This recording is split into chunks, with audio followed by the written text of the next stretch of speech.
నమస్తే, welcome to V3 news. లక్ష్యం సమాజహితం. నేను మహేష్. ముందుగా వార్తలోని ముఖ్యాంశాలు. ఈడీ ఆఫీసులో రాహుల్ గాంధీని 12 గంటలు కూర్చోబెడతారా?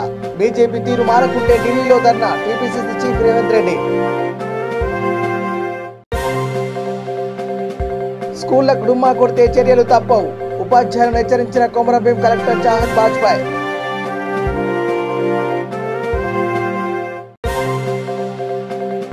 సీఎం స్పందించే వరకు ఊరుకోం.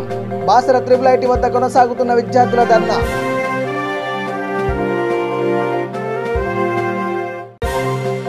పరిశుభ్రత తెలంగాణ సాధించడమే పట్టణ ప్రగతి లక్ష్యం.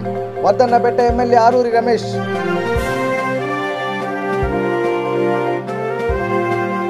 డీటెయిల్ చూస్తే కేంద్రంలో అధికారం నిలబెట్టుకునేందుకు బీజేపీ కుట్ర చేస్తుందని టీపీసీసీ చీఫ్ రేవంత్ రెడ్డి అన్నారు. ఈడీ ఆఫీసులో రాహుల్ గాంధీని 12 గంటల పాటు కూర్చోబెట్టారు. ఓ ఎంపీని, ఓ పార్టీ అధ్యక్షుని ఇన్ని గంటలు ఎందుకు విచారణ చేయాలని ఆయన ప్రశ్నించారు. బీజేపీ తీరు మారకుంటే తెలంగాణ బిడ్డలు ఈ నెల 23న ఢిల్లీలోని ఈడీ ఆఫీసును ముట్టడిస్తారని రేవంత్ హెచ్చరించారు. బషీర్బాగ్ ఈడీ ఆఫీసు ముందు కాంగ్రెస్ నేతలు ప్రధాని దిష్టిబొమ్మను దగ్ధం ప్రయత్నం చేశారు. పోలీసులు అడ్డుకుంటుండగా వారికి కాంగ్రెస్ నాయకుల మధ్య ఘర్షణ చోటు చేసుకుంది. పోలీస్ జూలం నశించాలంటూ కాంగ్రెస్ కార్యకర్తలు నినాదాలు చేశారు.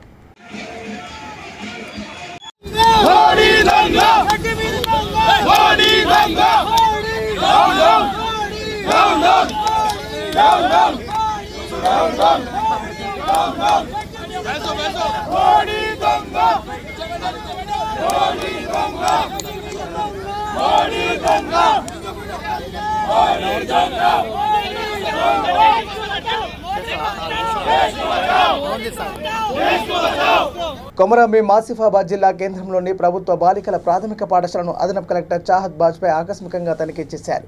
విద్యార్థులకు ఆంగ్ల భాషపై ఉన్న నైపుణ్యాన్ని అడిగి తెలుసుకున్నారు. ఇంగ్లీష్ పదాలను బోర్డుపై రాసి బోధించారు. మన ఊరు మనబడి కార్యక్రమంలో భాగంగా 251 పాఠశాలకు మరమ్మతులు చేపట్టనున్నట్టు తెలిపారు. ఉపాధ్యాయులు పూర్తి స్థాయిలో డ్యూటీకి హాజరు కాకుంటే చర్యలు తీసుకుంటామని హెచ్చరించారు. School management committee के account तो W वस्तुंदी and they have to execute all the work. So just put up a meeting with them. From next week nunchi we will try to get all the cement, matti, కావాలి.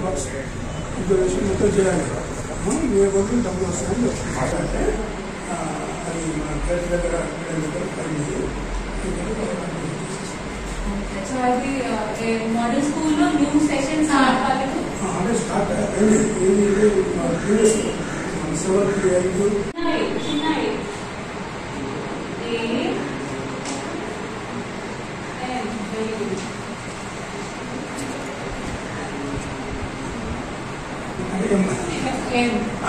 First letter I పెద్దది, I పెద్దది ఉండాలి. ఎం ఏ ఇది కాదు, space, కొంచెం space. ఇది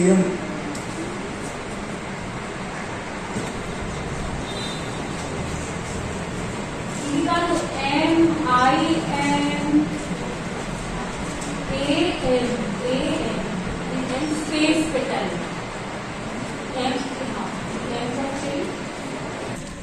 పిల్లలు కూడా రాలే కదా, బడిలో పూర్తి శాతం హాజరు కాలేదు. అదే కరెక్ట్. నిన్న నుంచి స్కూల్ స్టార్ట్ అయింది. So we are trying to get as many students to come to school. Madam, Badibata programme నడిచింది కదా ఇన్ని రోజులు. అవును, నెక్స్ట్ వారం నుంచి ఇది పల్లె ప్రగతి ఒకసారి కంప్లీట్ అయితే ఈ వారంలో నెక్స్ట్ వారం నుంచి Badibata program to ensure 100% enrolment and up to class 12th వరకు అన్ని 100% ఎన్రోల్మెంట్ ఉండాలి. అది స్టార్ట్ చేద్దాం. మేడం, ఇంకొకటి, టీచర్స్ కూడా పూర్తి స్థాయిలో ఉండారని ఆరోపణలు అయితే వస్తుంది. Anything like this come to our notice, we will take necessary action. Anything that comes to notice.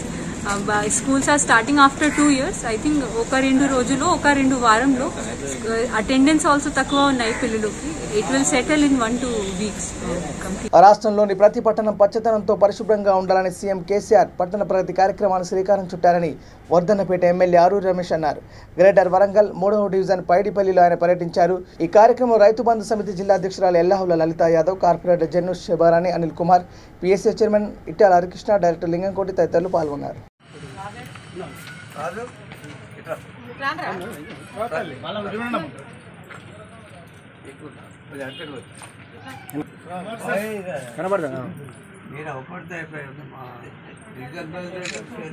తెలుపుతూ మరి ముఖ్యమంత్రి గారి సహకారంతో ఈ నియోజకవర్గాన్ని అన్ని విధాలుగా అభివృద్ధి పదంలో ముందుకు తీసుకువెళ్తూ గౌరవ ముఖ్యమంత్రి గారు ప్రవేశపెట్టిన సంక్షేమ పథకాలు గ్రామాన ప్రతి గడపకు అందించే కార్యక్రమంతో పాటు వ్యక్తిగా ఈ నియోజకవర్గ ప్రజలు ఆశీర్వదించిన బిడ్డగా మరి మా తండ్రి గారి పేర ఆరూరి గట్టుమల్లు మెమోరియల్ ఫౌండేషన్ పేర మరి అనేక మంది నిరుద్యోగ యువకులకు ఉపాధి కల్పించడంతో పాటు మరి ఉద్యోగ అవకాశాలు పొందే కార్యక్రమం కల్పించాలని మరి ఉచిత శిక్షణ ఇచ్చే కార్యక్రమాన్ని మేము శ్రీకారం చుట్టినాం.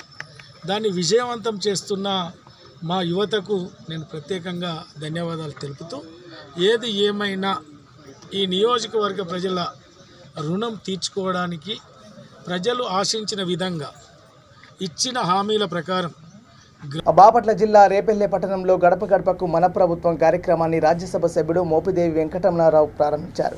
ఈ కార్యక్రమానికి యువ నాయకుడు మోపిదేవి రాజు, మాజీ ఎమ్మెల్యే దేవినేని మల్లికార్జునరావు, పట్టణ వైఎస్ఆర్ కాంగ్రెస్ పార్టీ అధ్యక్షుడు గడ్డం రాధాకృష్ణమూర్తి, మున్సిపల్ చైర్పర్సన్ కట్టా మంగ, వైస్ చైర్మన్లు కార్యకర్తలు పాల్గొన్నారు.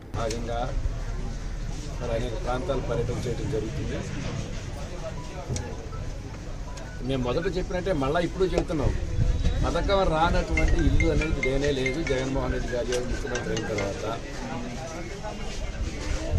పైపెచ్చు ఇంకోటి ఏంటంటే జగన్మోహన్ రెడ్డి గారి పథకాల వల్ల పెద్ద ఉపయోగం లేదు, డబ్బులు ఇస్తున్నారు ఉచితంగా అని చెప్పి మనం మాట్లాడినటువంటి తెలుగుదేశం పార్టీ నాయకులు లేకపోతే జనసేన నాయకులు వాళ్ళ కార్యకర్తలు వాళ్ళకి సంబంధించిన నాయకులకే పథకాలు వచ్చినాయి. కొన్ని సందర్భాల్లో ఏంటంటే తెలుగుదేశం వాళ్ళని జనసేన కార్యకర్తలకు నాయకులకు పథకాలు రావట్లేదు అన్నారు. అంటే మేము అడుగుతున్నాం, నేను ఒక నాయకుడిని కలిసాం, నేను జనసేన వ్యక్తినే, నాకు పథకాలన్నీ వచ్చినాయి కాబట్టి ఈసారి జగన్మోహన్ రెడ్డి గారికి నేను అండగా ఉంటారన్నాడు. దానికి సమాధానం మరి వాళ్ళు ఏం చెప్తారు చెప్పాలి, అర్థమైందా? అలాగే జగన్మోహన్ రెడ్డి గారు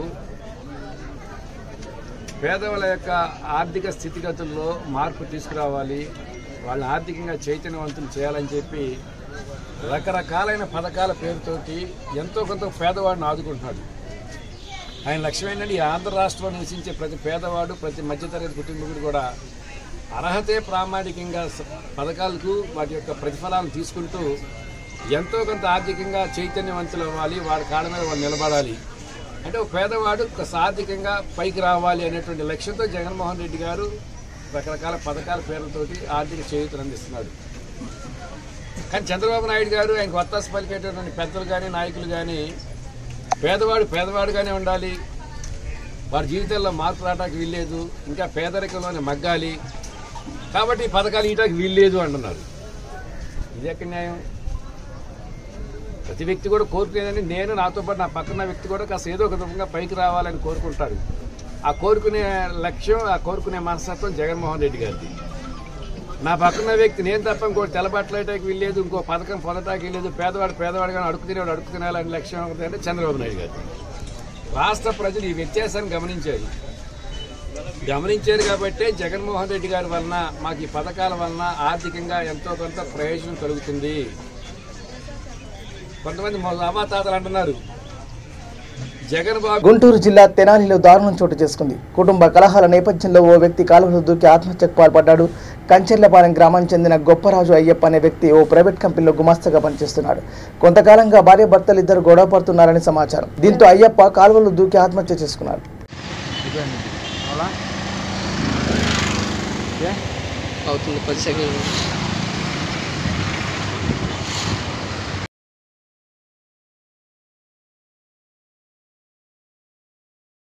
పెద్దపల్లి జిల్లా గోదావరికని అంగడి బజార్ సమీపంలో రోడ్డుపై పార్కింగ్ చేసిన ప్రైవేట్ సర్వీసులో ఎండవేడితో మంటలు అంటుకున్నాయి. ఒక్కసారిగా బస్సులో నుంచి మంటలు ఎగిసిపడ్డాయి. స్థానికులు గమనించి మంటలను ఆర్పేసే ప్రయత్నం చేశారు. ఎండవేడి కారణంగానే అగ్ని ప్రమాదం జరిగిందని భావిస్తున్నారు. ఎవరికి ఎలాంటి ప్రమాదం జరగకపోవడంతో అంతా ఊపిరి పీల్చుకున్నారు.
ఎట్లయినా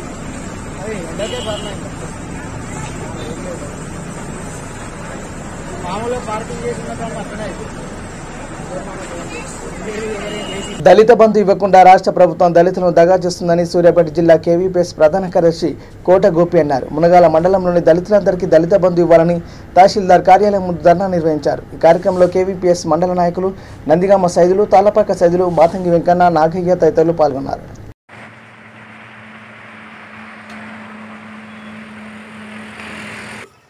గతంలో కరీంనగర్ జిల్లా హుజూరాబాద్ ఉప ఎన్నికల సందర్భంగా ప్రకటించడం జరిగింది. ఆ రోజు నుంచి మొదలుకొని నేటి వరకు అనేక ఎన్నికలు జరుగుతూ ఉన్నాయి. అనేక రాష్ట్ర ప్రభుత్వం అనేక కార్యక్రమాలు నిర్వహిస్తూ ఉంది. కానీ దళితులకు మాత్రం ఇస్తున్నటువంటి 10 లక్షల రూపాయలు ఇచ్చే దగ్గర చాలా నిర్లక్ష్యంగా వ్యవహరిస్తున్నటువంటి పరిస్థితి కనబడతా ఉన్నది. కాబట్టి మునగాల మండలంలోని ప్రతి దళిత కుటుంబానికి 10 లక్షల రూపాయలు ఇవ్వాలని చెప్పేసి డిమాండ్ చేస్తూ కేవీపీఎస్ ఆధ్వర్యంలో ఈరోజు మండలంలోని దళితులందరినీ సమీకరించి దరఖాస్తులు తీసుకొని వచ్చి తహసీల్దార్ కార్యాలయం ముందు ధర్నా నిర్వహించడం జరుగుతూ ఉంది. ఈ సందర్భంగా రాష్ట్ర ప్రభుత్వాన్ని ఒకటే డిమాండ్ చేస్తూ ఉన్నాం. అయ్యా ముఖ్యమంత్రి గారు, మేము అడగకుండా దళితులందరూ కూడా అట్టడుగు స్థాయిలో జీవనం గడుపుతూ ఉన్నారు. దళితులు కూలికి పోతేనే వాళ్ళ కూటికి వెళుతున్నటువంటి పరిస్థితి ఉన్నది. వారు ఎవరికి కూడా భూమి లేనటువంటి పరిస్థితి ఉన్నది. వాళ్ళందరూ కూడా రెక్కల కష్టం మీద ఆధారపడి బ్రతుకుతూ ఉన్నారు. కాబట్టి దళితుల జీవితాల్లో నేను మార్పు తెస్తాను, దళితుల జీవితాల్లో నేను వెలుగునిస్తాను, దళితులందరినీ కూడా ఆర్థికంగా, రాజకీయంగా, సామాజికంగా వారికి సమానమైనటువంటి బాసర త్రిబుల్ వద్ద విద్యార్థులు ధర్నా కొనసాగుతూనే ఉంది. సీఎం స్పందించే వరకు ఊరుకునేది లేదని సుమారు 6,000 మంది విద్యార్థులు మొండిపట్టుతో కూర్చున్నారు. ఐటీ లోపల జైల్లో మారిపోయింది. వారికి మద్దతు తెలపడానికి వచ్చిన ఎన్ఎస్యూఐ రాష్ట్ర అధ్యక్షుడు బల్మూరు వెంకన్న పోలీసులు అరెస్ట్ చేశారు.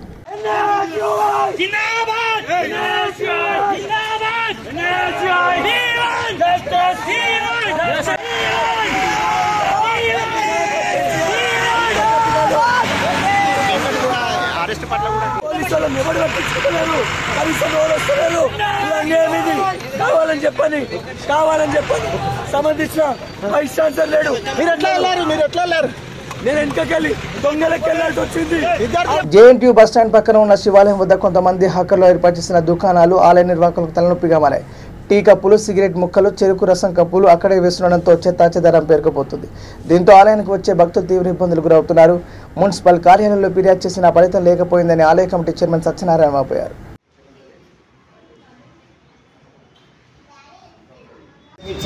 జయంతి యూనివర్సిటీ ఆవరణలో ఉన్నటువంటి శ్రీ భ్రమరాంబ మల్లికార్జున స్మృతిక్షాలయము మా యొక్క గుడి ముందు ఈ పక్క ఆ పక్క డబ్బాలు ఉండి సిగరెట్లు, గుట్కలు అమ్ముకుంటూ రివర్స్ గుడికి వచ్చే భక్తులను సతాయించుకుంటూ ఉంటున్నారు. పార్కింగ్ పెట్టి అడ్డం బండ్లు పెట్టి వాళ్ళ మీదనే లొల్లు పెడుతున్నారు. కాబట్టి మున్సిపాలిటీ చైర్మన్ గారు కానీ, మన కార్పొరేటర్ కానీ శ్రీనివాసరావు గారు కానీ దయచేసి ఈ ట్రాఫిక్ వాళ్ళు కానీ దయచేసి 2 డబ్బాలను తీసేయాల్సిందిగా కోరుతున్నాను. చాలా భక్తులందరికీ చాలా ఇబ్బంది అవుతుంది. కాబట్టి దయచేసి అందరూ సహకరించి ఆ డబ్బాలను తీసేవలసిందిగా కోరుతున్నాను. గంగపుత్రుల కులవృత్తిని ప్రభుత్వం నిర్వీర్యం చేస్తుందని గంగపుత్ర సంఘం చైతన్య సమితి రాష్ట్ర అధ్యక్షుడు పూల సత్యనారాయణ అన్నారు. గంగపుత్ర ఆత్మగౌరవ దీక్షను ఇందిరా పార్క్ ధర్నా చౌక్ వద్ద నిర్వహించారు. గంగపుత్రులకు ప్రభుత్వం ఇచ్చిన హామీలను మర్చిందని ఆయన ఆరోపించారు. కార్యక్రమంలో గంగపుత్రుల సంఘం అధ్యక్షుడు, కార్యదర్శులు, కార్యకర్తలు తదితరులు పాల్గొన్నారు. పరిణామం కోసం, ఓట్ల రాజకీయం కోసం ఎక్కువ జనాభా ఉన్న కులాలు, తహసీలలో ఉన్న కులాలని విభజిస్తూ కానీ ఎమ్మెల్యేలకు కానీ చివరికి మంత్రి దృష్టికి తీసుకెళ్దామని చెప్పేసి ప్రయత్నం చేసినా కూడా మాకు ఎటువంటి సహాయ సహకారం అందించడం లేదు. మా పైన రాష్ట్ర వ్యాప్తంగా ఏకంగా భౌతిక దాడులు జరుగుతూ ఉన్నాయి. ముఖ్యమంత్రి గారు స్వయంగా అసెంబ్లీలో బెస్తవాళ్ళు ఎక్కడున్నా, గంగపుత్రులు ఎక్కడున్నా చేపలు పట్టే తొలి హక్కు గంగపుత్రులు అని స్పష్టం చేసినా కూడా ఆ యొక్క అంశాన్ని పెడచెవిన పెట్టినటువంటి మంత్రి గారు కానీ, సంబంధిత ఫిషరీస్ అధికారులు కానీ, అవినీతి పరులైనటువంటి అధికారులు ఇతర కులాస్తులకు తోడుగా ఉంటూ, వాళ్ళకు అండగా ఉంటూ పెద్ద ఎత్తున లంచాలు తీసుకొని మా యొక్క వృత్తిని వాళ్ళకు దోచిపెట్టే విధంగా ప్రవర్తిస్తూ మమ్మల్ని అధోగతి పాలు చేస్తూ ఉన్నారు. కాబట్టి మేము యొక్క సభ ద్వారా అయ్యా ముఖ్యమంత్రి గారు ఒకటి చెప్పవలసినాం. మాకు మమ్మల్ని పిలవండి, పిలిచి ఒక 5 నిమిషాలు చర్చలు జరపండి. రాష్ట్ర వ్యాప్తంగా మేము కూడా పెద్ద ఎత్తున ఉన్నాం. దాదాపు 18 నుండి 20 లక్షల జనాభా ఉన్నటువంటి గంగాపుత్రులము. మేము కూడా మీ ప్రభుత్వంలో సంతోషంగా ఉండాలని కోరుకుంటున్నాం. మేము కూడా మీ యొక్క సభలైనప్పుడు ఏమైనా కార్యక్రమం అయినప్పుడు కూడా పవిత్రమైనటువంటి మా ఒక వలని, మా గంగమ్మ తల్లికి ఉపయోగించే వలని ఈ రాజకీయ నాయకులకు ఉపయోగిస్తున్నామంటే మీరు అర్థం చేసుకోవచ్చు. మాకు మీ ప్రభుత్వం ఉన్నటువంటి ప్రేమ, అటువంటి ప్రేమని మీరు మమ్మల్ని దగ్గర తీసుకోవాల్సింది పోయి ఇతర కులాస్తులతో మమ్మల్ని మా పైకి దాడులు చేస్తున్నారు. కాబట్టి ఇది శ్రేయస్కరం కాదు. కాబట్టి యావత్తు గంగపుత్ర జాతి నిరాశ నిస్పృహలో ఉంది. కాబట్టి దయచేసి సంబంధిత అధికారులకు కానీ మంత్రులకు కానీ మమ్మల్ని కూడా ఆదరించి మా యొక్క చెరువుల పైన పూర్తి హక్కులు మాకే ఉండేటట్టు చూడమని చెప్పేసి తక్షణమే ఆదేశాలు ఇచ్చేసి పూర్తి హక్కులు 2016కి పూర్వం ఏ విధంగా ఉన్నదో ఆ హక్కులు ముగించే ముందు హెడ్లైన్స్ మరోసారి. ఈడీ ఆఫీసులో రాహుల్ గాంధీని 12 గంటలు కూర్చోబెడతారా? బీజేపీ తీరు మారకుంటే ఢిల్లీలో ధర్నా, టీపీసీసీ చీఫ్ రేవంత్ రెడ్డి. స్కూళ్లకు డుమ్మా కొడితే చర్యలు తప్పవు, ఉపాధ్యాయులను హెచ్చరించిన కొమరంభీం కలెక్టర్ చాహద్ బాజ్పాయ్.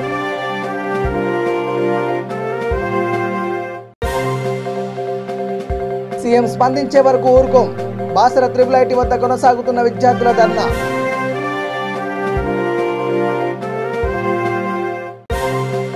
పరిశుభ్రత తెలంగాణ సాధించడమే పట్టణ ప్రగతి లక్ష్యం, వద్దన్నపేట ఎమ్మెల్యే ఆరూరి రమేష్.